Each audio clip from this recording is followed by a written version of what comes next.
right. Well, first at 6 for you this morning with Thanksgiving about 2 weeks away. Health leaders, they really are concerned that not enough people are boosting their protections with the booster shot. Today in the base, Kris Sanchez live in Campbell this morning with a look at where we stand. Kris?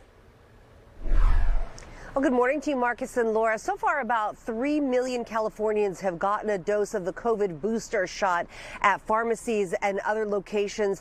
But health leaders say that if you are eligible, the time to get your booster shot is now because cases are starting to tick up here in California once again. Let's take a look at the numbers. Right now, the state has a 2.3 positivity rate. That's low, but it's almost 0.5% higher than late October. The state is also reporting 15 cases per 100,000 people.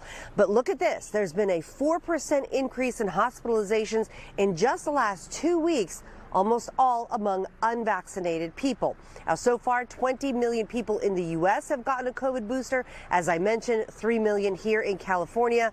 A reminder of who is eligible. That's anyone 65 years and up, anyone between the ages of 50 and 64 with an underlying medical condition, anyone 18 and up who lives or works in a high-risk setting. And you should get your booster 6 months after your second Pfizer or Moderna shot, or 2 months after your Johnson & Johnson shot.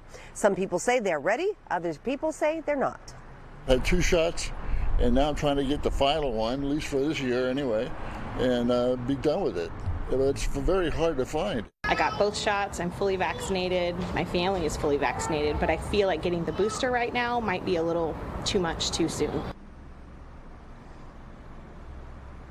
Now, respiratory infections like COVID, along with the flu and common cold, thrive in colder months when we tend to spend more time inside. So the question isn't whether there will be a surge. We expect that that will happen. The question is, how can we make sure that it's not as bad as the surge we saw after the holidays last year? Okay, Kris, so dealing with travel, a lot of people expected to travel this holiday season. Is that going to be a factor as well?